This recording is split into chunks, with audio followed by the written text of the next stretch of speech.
Saviez-vous que la salive d'un dragon de Komodo, loin d'être une simple culture bactérienne, est une bombe biochimique complexe capable d'abattre des proies qui quintuplent sa taille?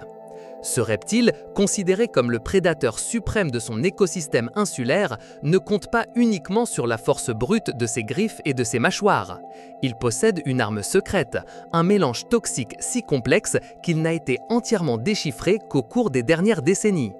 Comment est-il possible qu'une morsure apparemment insignifiante puisse déclencher une agonie si dévastatrice et une mort inévitable pour des animaux aussi imposants qu'un bœuf d'eau? Pendant des décennies, la communauté scientifique a cru que l'arme secrète des dragons de Komodo résidait dans la saleté de leur bouche, dans un mélange putréfié de bactéries qui, en pénétrant dans la circulation sanguine d'une victime, provoquait des infections mortelles. L'image que nous avions était celle d'un animal avec une hygiène buccale déplorable dont la salive était un bouillon de culture infectieux. Cependant, cette explication, bien qu'attrayante par sa simplicité, était loin de la réalité biologique sophistiquée que la science nous a révélée. Les dragons de Komodo sont en effet des prédateurs mortels, mais leur méthode de chasse est bien plus raffinée et venimeuse que ce que l'on n'avait jamais imaginé. La vérité a commencé à se dévoiler au début du XXIe siècle, grâce à la recherche pionnière du docteur Brian Fry, un vénomologue de l'Université du Queensland en Australie. Son équipe a mené une étude exhaustive des glandes salivaires du dragon de Komodo. Ce qu'ils ont découvert était révolutionnaire. Ce reptile n'abritait pas seulement des bactéries communes dans sa bouche, comme n'importe quel autre carnivore, mais il possédait des glandes à venin hautement spécialisées, situées dans la mâchoire inférieure, qui produisent un mélange complexe de toxines. Cette révélation a complètement changé notre compréhension de la manière dont ces majestueux prédateurs dominent leurs habitats. Le venin du dragon de Komodo est une symphonie de composés biochimiques, chacun conçu pour remplir un but spécifique dans l'incapacitation de sa proie. Il est composé d'une variété de protéines toxiques, y compris des anticoagulants, qui empêchent la coagulation normale du sang, provoquant des hémorragies massives et incontrôlables. Il contient également des vasodilatateurs, substances qui provoquent une chute abrupte de la pression artérielle, menant la victime à un état de choc hypovolémique. Imaginez la panique et la faiblesse que doit ressentir une proie lorsque son sang refuse de coaguler et que sa pression sanguine s'effondre. Mais la complexité ne s'arrête pas là. Le venin incorpore également des neurotoxines, bien que dans une moindre mesure que chez certains serpents. Celles-ci affectent le système nerveux, provoquant une paralysie ou une dysfonction neurologique, ce qui entrave la capacité de la proie à se déplacer ou à réagir. De plus, des peptides toxiques ont été identifiés, qui induisent une douleur insupportable et des œdèmes sévères, transformant chaque mouvement de la victime en une agonie. La combinaison de ces éléments toxiques garantit que, une fois mordue, la proie a des chances minimales de s'échapper ou de se rétablir, même si elle parvient à s'éloigner initialement du prédateur. Le venin agit de manière systémique, affectant simultanément plusieurs systèmes corporels. Ce système sophistiqué d'administration de venin est très efficace. Lorsque le dragon de Komodo mord, ses dents, longues, dentelées et aussi tranchantes que des lames, ne font pas que déchirer la chair, mais agissent également comme des conduits pour injecter le venin profondément dans les tissus de la victime. Les glandes à venin, stratégiquement situées, libèrent leur charge toxique à travers de petits canaux qui se trouvent entre les dents. Contrairement aux serpents qui injectent le venin sous pression par des crocs creux, le dragon de Komodo utilise un système de mastication et de traction, où les morsures répétées et la pression de ses muscles mandibulaires aident le venin à s'infiltrer dans la plaie ouverte. La stratégie de chasse du dragon de Komodo témoigne de l'efficacité de son venin. Ce ne sont pas des animaux qui poursuivent leur proie sur de longues distances. Au lieu de cela, ils emploient une tactique d'embuscade. Ils se cachent parmi la végétation dense ou près des sentiers fréquentés par leurs victimes, profitant de leur camouflage naturel et de leur incroyable patience. Ils peuvent rester immobiles pendant des heures, attendant le moment précis pour lancer une attaque fulgurante. Une fois la proie à portée, le dragon de Komodo déchaîne une rafale de morsures rapides et puissantes. La morsure initiale n'est pas toujours mortelle immédiatement. En fait, elle l'est rarement. La véritable astuce du Komodo réside dans l'effet retardé de son venin. Après la morsure, la victime, souvent un cerf, un sanglier ou même un buffle d'eau, réussit à fuir. Cependant, les effets du venin commencent à se manifester rapidement. Le sang se fluidifie, la tension artérielle chute, la douleur devient insupportable et une faiblesse généralisée s'empare de l'animal. La proie devient de plus en plus lente et désorientée, incapable de se tenir debout. C'est là qu'entre en jeu l'extraordinaire sens de l'odorat du dragon de Komodo. Utilisant sa langue bifide, qui recueille constamment des particules chimiques de l'air, le dragon de Komodo les traite dans un organe spécialisé situé sur le palais de sa bouche, connu sous le nom d'organe de Jacobson. Cet organe lui permet de détecter la trace chimique du sang et des fluides corporels de la proie à des distances étonnantes, parfois jusqu'à 10 km, même dans les conditions les plus difficiles. Il suit la trace, patiemment et implacablement, souvent pendant des jours, sachant que la mort lente mais inévitable de sa victime l'attend. Ce pistage est l'une des prouesses les plus remarquables de son comportement prédateur. La patience du dragon de Komodo est légendaire. Il n'est pas rare qu'ils attendent 2 ou 3 jours, voire plus, jusqu'à ce que la proie succombe aux effets cumulatifs du venin et de l'hémorragie interne. Une fois que la victime s'effondre finalement, le dragon de Komodo émerge, non pas pour une confrontation directe, mais pour un festin. C'est un prédateur opportuniste qui ne gaspille aucune partie de sa proie, consommant rapidement la chair, les os et même les organes internes. Ils peuvent ingérer jusqu'à 80% de leur propre poids corporel en un seul repas, stockant cette énergie sous forme de graisse pour supporter de longues périodes sans s'alimenter. La voracité d'un dragon de Komodo adulte est impressionnante. Lorsqu'un groupe de ces reptiles converge sur une proie tombée, le spectacle est brutal et efficace. Les individus les plus grands et dominants se nourrissent en premier, tandis que les plus jeunes ou les plus petits attendent leur tour, s'éloignant souvent ou grimpant aux arbres pour éviter d'être cannibalisés par les adultes qui n'hésiteront pas à les dévorer si l'occasion se présente. Ce comportement cannibale fait naturellement partie de leur écologie et contribue à la survie des spécimens les plus forts et les mieux adaptés. Une fois le repas terminé, le dragon régurgite une boule de poils, de dents et d'eau, une pelote qui contient les restes indigestes.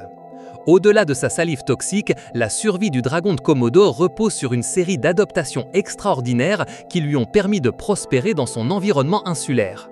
Ce sont les prédateurs apicaux des îles de la Sonde en Indonésie, notamment à Komodo, Rinca, Flores, Gili Motang et Padar. Leur taille est imposante. Les mâles adultes peuvent dépasser 3 mètres de long et peser plus de 70 kg, bien que des spécimens allant jusqu'à 100 kg ou même plus étaient enregistrés. Leur corps robuste, couvert d'écailles rugueuses et d'une armure dermique ostéodermique, leur procure une protection considérable. Leur anatomie est parfaitement adaptée à la chasse. Ils possèdent de longues griffes acérées qu'ils utilisent pour creuser des terriers ou pour immobiliser leur proie. Leurs mâchoires, bien que moins puissantes en force de morsure directe que celles d'un crocodile, sont conçues pour une prise tenace et un déchirement efficace, assistés par ces dents dentelées constamment remplacées tout au long de leur vie.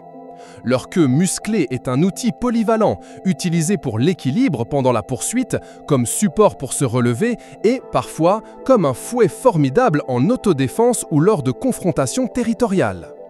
La thermorégulation est cruciale pour un reptile. En tant qu'ectothermes, les dragons de Komodo dépendent de l'environnement pour réguler leur température corporelle. Ils passent les heures les plus fraîches de la matinée à prendre le soleil pour réchauffer leur corps, ce qui leur permet d'atteindre la température optimale pour l'activité métabolique et la chasse.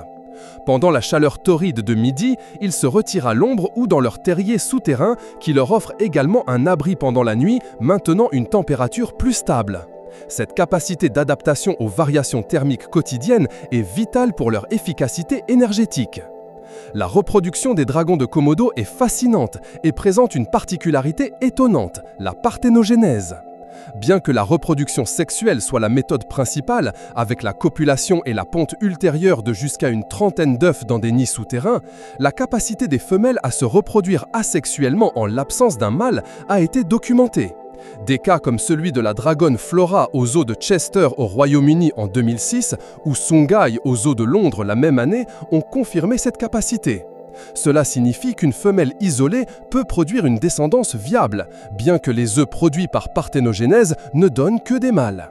Cette adaptation, bien que rare, est un avantage évolutif significatif. Elle permet à une femelle arrivant sur une nouvelle île, par exemple, d'établir une population par elle-même, assurant la continuité de l'espèce même dans des conditions d'isolement extrêmes. C'est un témoignage de l'incroyable résilience et des stratégies de survie complexes que la nature peut développer. Les œufs de Komodo éclosent après une période d'incubation qui peut durer entre 7 et 8 mois. Les jeunes dragons de Komodo font face à un monde rempli de dangers, le plus grand étant le cannibalisme de la part des adultes de leur propre espèce. Pour éviter d'être dévorés, les jeunes Komodo passent les premières années de leur vie principalement dans les arbres. Cette adaptation arboricole leur permet d'échapper à leurs congénères plus grands et à d'autres prédateurs terrestres. Ils se nourrissent d'insectes, de petits lézards et d'oiseaux, développant progressivement la taille et la force nécessaires pour descendre à terre et adopter le régime alimentaire et le comportement des adultes. La longévité de ces reptiles est remarquable. Ils peuvent vivre jusqu'à 50 ans dans la nature, un cycle de vie étendu qui leur permet d'atteindre une taille considérable et de se reproduire pendant de nombreuses saisons.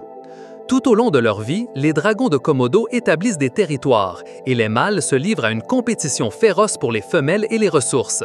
Ces confrontations peuvent être brutales, impliquant des bousculades, des morsures et l'utilisation de la queue comme arme, mais elles entraînent rarement la mort de l'un des participants. Le régime alimentaire des dragons de Komodo, bien que centré sur de grands mammifères comme les cerfs de Timor, les sangliers sauvages et, occasionnellement, les buffles d'eau, est étonnamment flexible. Ce sont des charognards compétents et ils ne dédaignent pas les restes d'animaux morts, même ceux qui sont en décomposition depuis des jours. Cette capacité à tirer le meilleur parti de toute source de nourriture disponible est cruciale pour leur survie dans un écosystème où la disponibilité des proies vivantes peut fluctuer. Leur estomac peut s'étendre énormément pour accueillir de grandes quantités de nourriture, ce qui leur permet de passer de longues périodes sans manger. En ce qui concerne la conservation, le dragon de Komodo est classé en danger par l'Union internationale pour la conservation de la nature. Sa population sauvage est estimée à environ 3000 spécimens, principalement concentrés dans le Parc national de Komodo, un site classé au patrimoine mondial de l'UNESCO. Les menaces auxquelles ils sont confrontés sont significatives. La perte d'habitat due à l'expansion humaine, le braconnage de leurs proies naturelles et les effets du changement climatique qui menacent de réduire davantage leur territoire déjà limité et d'altérer leurs écosystèmes délicats.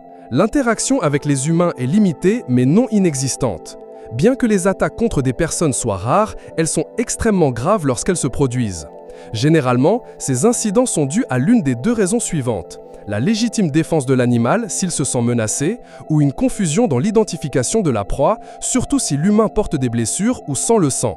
C'est pourquoi le tourisme dans les îles du Parc national de Komodo est strictement réglementé et s'effectue sous la supervision de guides expérimentés afin de garantir à la fois la sécurité des visiteurs et la protection des dragons. Les efforts de conservation sont vitaux. Le Parc national de Komodo joue un rôle crucial dans la protection de cette espèce unique.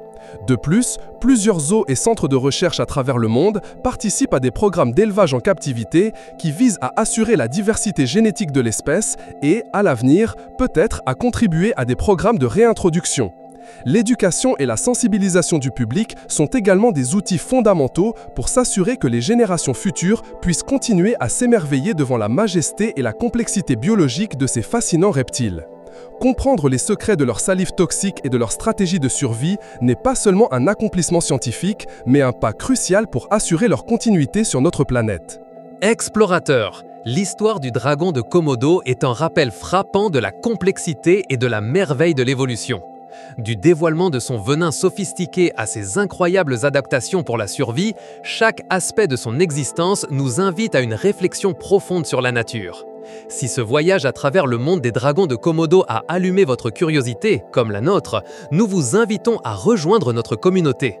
Abonnez-vous à la chaîne, laissez un j'aime si l'information vous a semblé précieuse, partagez cette vidéo avec ceux qui, comme vous, cherchent à percer les mystères du monde naturel, et laissez-nous un commentaire avec votre avis. Votre soutien nous permet de continuer à explorer les secrets les plus fascinants de notre planète.